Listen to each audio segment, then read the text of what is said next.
तो यार मेरा सीन तो कुछ ऐसा था, स्कूल का पहला दिन से लेके आखिरी दिन तक मुझे बस एक ही बात सुनने मिला था, अरे पढ़ाई कर लो थोड़ा। और जहाँ तक की बात रहा अपने स्कूल लाइफ से कौन सा एक लास्ट लेसन मैंने सीखा, तो मेरे क्रश का बताया वो बात कि नेवर ट्रस्ट वुमेन, और बंदी ने जाते जाते हैंड्स प्रूफ भी कर दिया मेरे दिल के साथ। क्या बताया इसके बारे में। खैर आज के चैप्टर का नाम भी है द लास्ट लेसन। राइटर का नाम तुम मुझे बताओगे। अगर तुम्हें तुम्हारी बंदी चाहिए तो कमेंट्स में बताओ क्या है राइटर का नाम। इस स्टोरी का टाइमलाइन चलता है ऐसे समय के बीच जब फ्रांस और पर्शिया वॉर कर रहा होता है। पर्शिया तुम समझ लो आज का जर्मनी है ना, उसे एक समय में पर्शिया बुलाया जाता था। तो जब फ्रांस और पर्शिया वॉर कर रहा होता है तो फ्रांस हार जाता है, जिस वजह से फ्रांस को गंवाना पड़ता अपना 2 डिस्ट्रिक्ट एल्जेस एंड लॉरेन। तो इन दोनों डिस्ट्रिक्ट पे पहले पढ़ाया जाता था फ्रांस और अब पढ़ाया जाएगा जर्मनी। और इस स्टोरी के अंदर 2 कैरेक्टर्स होता है। पहला कैरेक्टर एम हेमल जो कि फ्रांस टीचर होता है, वो अपना आखिरी लेसन देने वाला था इससे पहले कि वो अपना देश छोड़ के चला जाए। और दूसरा कैरेक्टर था फ्रांस जो कि बिल्कुल मेरी तरह ही अपने टीचर को बिल्कुल ही सीरियस नहीं लेता था। अब इससे पहले कि हम स्टोरी पे आगे बढ़े, मैं हूं तुम लोगों का दोस्त और होस्ट बीवी, निकल चुका स्टोरी टेलर बनने के जर्नी पे। एक्सपर्ट नहीं हूं बट हाँ वो चीजें करने का कोशिश कर रहा हूँ जिससे मुझे अच्छा फील हो और तुम लोगों को ये स्टोरी मरते दम तक याद रहे। अगर तुमने चैनल को सब्सक्राइब नहीं किया तो जल्दी जाके करो। तो इसी बात के साथ करते हैं स्टोरी को स्टार्ट। हमारे इस स्टोरी का शुरुआत होता है एक बहुत ही प्यारे से मॉर्निंग के साथ, और ये जो भंड सा बच्चा है ना, ये है इस स्टोरी का मेन कैरेक्टर जिसका नाम है फ्रांस। हाँ इसका नाम है फ्रांस, मेरा नाम है इंडिया, मेरे भाई का नाम है बिहार और वो अपने बच्चे का नाम रखेगा सोच रहा है पटना। हमारे यहाँ ऐसा ही होता है।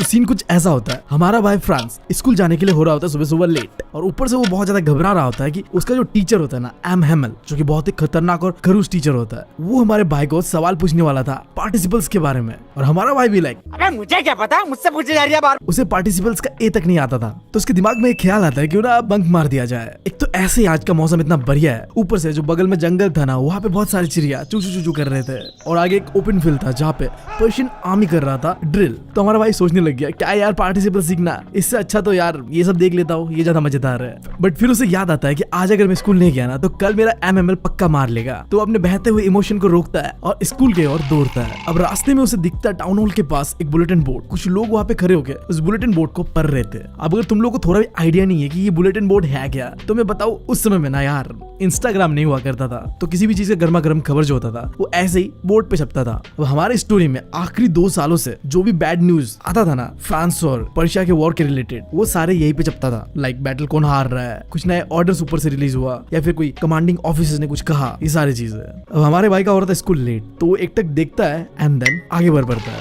अब जाते वक्त वो देखता है एक बंदा होता है ब्लैक स्मिथ, और उसके साथ ही उसके काम करने वाले लोग भी थे। तो वो ब्लैक स्मिथ मुड़ के हमारे भाई को कहता है, अरे बेटा कहाँ दौड़े दौड़े जा रहे हो, आराम से चले जाओ, मुंह निकल जाएगा तुम्हारा। अब ये बात सुन के हमारे भाई को लगता है कि ये बंदा मेरा मजाक उड़ा रहा है। वो इग्नोर करता है उसके बातों को और आगे स्कूल की ओर निकल पड़ता है, और कुछ ही देर में वो स्कूल पहुंच भी जाता है। बट स्कूल पहुंचने के बाद वहां का नजारा देखकर वो दंग रह जाता है। नॉर्मल डेज में जो उसके स्कूल होता था ना वो शोर शराबों से भरा हुआ होता था। हम सबका भी ऐसा ही होता है यार, स्कूल में शांति कहाँ मिलती है। शांति का नाम मैंने क्यों ले लिया। खैर स्कूल में शोर शराबा नहीं होगा तो और कहाँ होगा। अब हमारे भाई के स्कूल में भी क्लासेस में इतना शोर शराबा होता था कि बाहर तक सुनाई देता था। बट आज कुछ अलग था, पूरा स्कूल का एनवायरनमेंट एक सन्नाटे से भरा हुआ था। हमारा भाई इस उम्मीद से था कि क्लास में ऐसे तो बहुत शोर शराबा तो होता ही है, और इसी शोर शराबों के बीच में कहीं से क्लास के अंदर में घुस जाऊंगा, किसी को पता भी नहीं चलेगा। बट आज का दिन इतना शांत था जैसे आज तो संडे हो। हमारा भाई खिड़की से देखता है कि उसके क्लासमेट अपने अपने जगह पे मस्त बैठा हुआ है, और साथ ही साथ टीचर एमएमएल भी क्लास के अंदर पे चले जा रहा था इधर से उधर, अपने हाथ पे बहुत ही खतरनाक सा एक स्केल लिए हुए। भाई एक समय हुआ करता था सही में जब स्केल से हमारी भी फटती थी, बट अब अच्छे दिन आ गए यार। अब हम नहीं डरते स्केल से, बट हमारे भाई को बहुत डर लग रहा था। अब पूरे क्लास के सामने उससे दरवाजा खोल के अंदर जाना होगा, भाई की फटी पड़ी थी।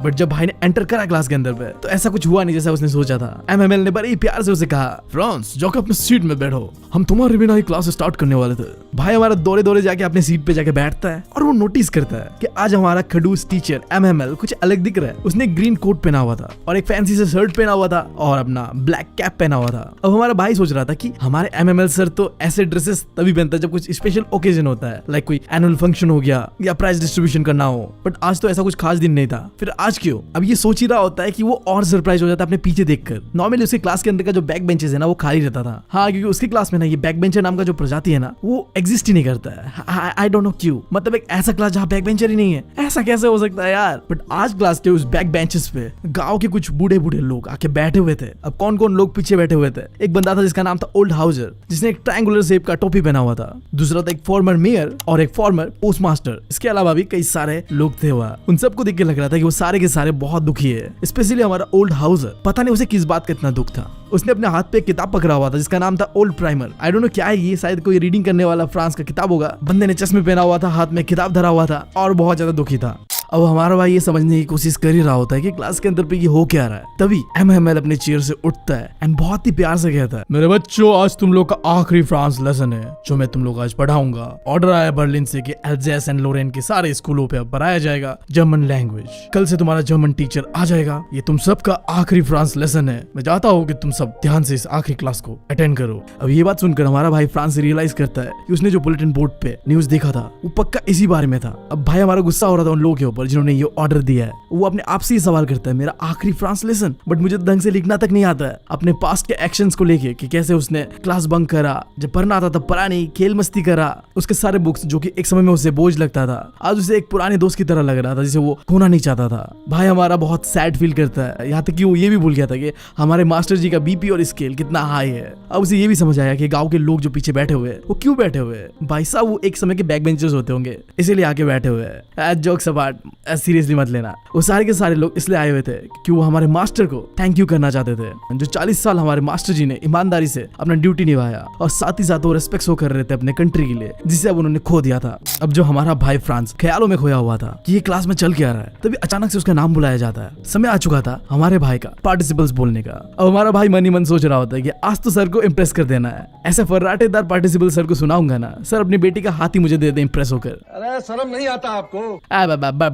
बट वो सोच तो रहा था कि आखिरी लेसन है, कुछ भी गलती नहीं करना है, सब परफेक्टली होना है। बट वो पहले ही वर्ड पे हक देता है। उससे कुछ बोला ही नहीं जा रहा था, बहुत ज्यादा नर्वस हो चुका था वो। उसे लग रहा था कि अब तो एमएमएल उसे पक्का पनिशमेंट दे के रहेगा, बट ऐसा कुछ होता नहीं है। एमएमएल पनिशमेंट नहीं देता उसे, बट हाँ सुनाता जरूर है। एमएमएल कहता है, देखो हम कहाँ आ चुके हैं, हमें लगता है कि हमारे पास बहुत समय है और यही बात कहते कहते हम अपने आप को हर चीजों के लिए टालते रहते हैं। और आज हम एक ऐसे सिचुएशन पे आ चुके हैं जहाँ पे हम अपनी ही लैंग्वेज को खोने वाले हैं। हमने उन जर्मन्स को मौका दे दिया है कि वो हमारा मजाक उड़ाए कि तुम लोग कैसे लोग हो, तुम्हें अपना ही लैंग्वेज सही से बोलने नहीं आता। तुम अपने आप को कहते हो कि हम फ्रांस के लोग हैं, बट तुम्हें तो फ्रांस ही बोलना नहीं आता। बट ये तुम्हारी गलती नहीं है फ्रांस, ये हम सब की गलती है। तुम्हारे पेरेंट्स तुम्हारे पढ़ाई को लेके सीरियस नहीं थे, वो तुम्हें कुछ चंद पैसों के लिए फार्म में काम करने के लिए भेज देते थे। साथ ही साथ ये मेरी भी गलती है, मैंने कई बार तुमको गार्डन के फ्लावर्स पे पानी देने भेज दिया और जब मुझे फिशिंग करने को जाना होता था तब मैं तुम्हें छुट्टी दे देता था। तब अगर मैंने तुम लोग को पढ़ाया होता तो शायद आज का ये दिन ना देखना पड़ता। एमएमएल कहता है कि फ्रेंच एक बहुत ही ब्यूटीफुल लैंग्वेज है जो कि बहुत ही क्लियर है और बहुत ही ज्यादा लॉजिकल है। आई डोंट नो, होता होगा शायद, बट इंग्लिश तो नहीं है यार, लॉजिकल तो कहीं से भी नहीं लगता मुझे। क्या तुम मेरे इस बात से एग्री करते हो? कमेंट्स पे बताओ। फिर हमारा टीचर जी एमएमएल आगे कहता है कि हम सबको अपने लैंग्वेज को प्रोटेक्ट करना होगा, हमें कभी भी इसे भूलना नहीं है। अगर हम अपने लैंग्वेज को भूल गए तो हम हमेशा हमेशा के लिए गुलाम बन के रह जाएंगे। हमारे आजादी का चाबी है ये लैंग्वेज जो हमें यूनाइट करेगा। आज हम हार चुके हैं, बट आगे जाके हम अपने फ्रीडम के लिए लड़ेंगे और ये लैंग्वेज उसमें बहुत ही इंपॉर्टेंट रोल प्ले करेगा। अभी बड़ा सा लेक्चर हमारे भाई फ्रांस को देने के बाद एमएमएल स्टार्ट करता है ग्रामर लेसन्स को पढ़ाना। और इस बार के इस ग्रामर क्लास को अटेंड करके हमारा भाई हक्का बक्का रह जाता है। उसे हर एक चीज इतना आसान लगने लगता है, वो समझ नहीं पा रहा था यही तो चीजें मुझे सबसे ज्यादा डिफिकल्ट लगता था, बट आज आई डोंट नो व्हाई इतना आसान क्यों लग रहा है। शायद उसने पहली बार एमएमएल के क्लास को इतने ध्यान से सुना था और दूसरी तरफ एमएमएल भी इतने अच्छे तरीके से चीजों को एक्सप्लेन कर रहा था। शायद ही आज तक कभी उसने ऐसे पढ़ाया होगा। एमएमएल को देख के ऐसा लग रहा था कि वो अपने लास्ट लेसन पे जो भी जानता था ना वो सारी चीजें अपने बच्चों को सिखा के जाना चाहता था, इससे पहले कि वो हमेशा हमेशा के लिए अपने देश को छोड़ के चला जाए। थोड़ी देर में होता है ग्रामर क्लासेस खत्म और वो बढ़ते हैं अब राइटिंग क्लासेस की ओर। एमएमएल ने पूरे क्लास के लिए कुछ नए कॉपीज लाया था और उन कॉपीज के ऊपर कुछ लिखा हुआ था फ्रांस एल्जेस, जो कि शो कर रहा था कि भाई हमारा अपने कंट्री से और अपने रीजन से कितना प्यार करता है। जैसे ही राइटिंग क्लास स्टार्ट होता है पूरा क्लास सन्नाटे से भर जाता है। पूरे क्लासरूम के अंदर अगर कुछ सुनाई दे रहा था तो वो लोगों का लिखता हुआ जो पेन का आवाज है बस वही। हमारा भाई भी लिख रहा था और लिखते लिखते वो सुनता है कि छत के ऊपर में कुछ कबूतर गुटर गुटर गु कर रहे हैं। अब वो सोच में पड़ जाता है कि जर्मन आर्मी इन कबूतरों को भी गुटर गु करने से रोक के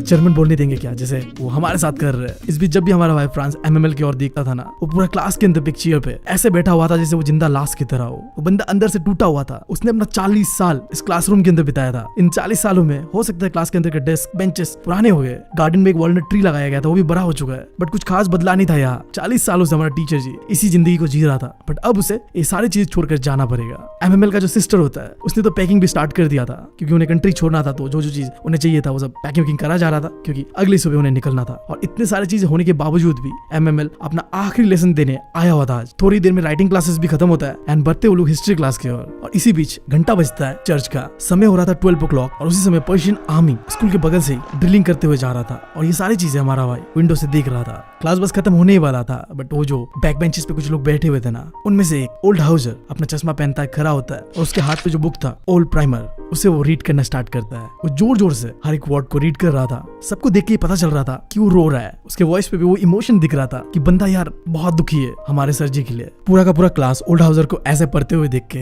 हंस भी रहा था और मन मन में दुखी भी था। और इसी बीच MML अपने चेयर से उठता है। वो पूरी क्लास से कुछ कहना चाहता था, बट हिचकिचाता है, वो कहता नहीं है। वो पीछे मुड़ता है ब्लैक बोर्ड की ओर, चौक लेता है और ब्लैक बोर्ड में बड़े बड़े शब्दों में लिखता है वी विल फ्रांस, जिसका मतलब था लॉन्ग लिव फ्रांस। और इसी के साथ क्लास को डिसमिस कर देता है। MML के पास इतना हिम्मत भी नहीं था कि वो पीछे मुड़कर अपना चेहरा दिखा पाता पूरी क्लास को। वो पीछे नहीं मुड़ता है, वो अपना पूरा इमोशन को छुपाना चाहता था, कैसा वो फील कर रहा है। वो अपने हाथों से कहता है क्लास वाज डिसमिस, अब तुम जा सकते हो। और इसी के साथ ये चैप्टर भी होता है खत्म। ये चैप्टर हमें सिखाता है कि हमारा लैंग्वेज कितना इंपॉर्टेंट है। साथ ही साथ ये हमें ये भी सिखाता है कि हमें अपनी चीजों को टालना नहीं चाहिए, वरना एक समय ऐसा आ जाएगा जब हमारे पास वो चीज होगा ही नहीं। ये हमें ये भी सिखाता है कि हमें चीजों का वैल्यू करना चाहिए जब वो हमारे पास हो तो, क्योंकि जाना हम सबको है। तो जाने से पहले यार कर लो प्यार अपने बंदी से, अपने मम्मी से, अपने पापा से, अपनी क्रश से भी अगर करना चाहो तो। खैर इसी बात के साथ करते हैं वीडियो को खत्म। उम्मीद है तुम लोगों को पसंद आया होगा। अगर पसंद आया तो चैनल को सब्सक्राइब करे बिना जाना मत। अगर ऐसे एनिमेटेड कंटेंट देखना चाहते हो तो अपने दोस्तों को भी शेयर कर दो और अपना सपोर्ट बरकरार रखना। Thank you, love you all.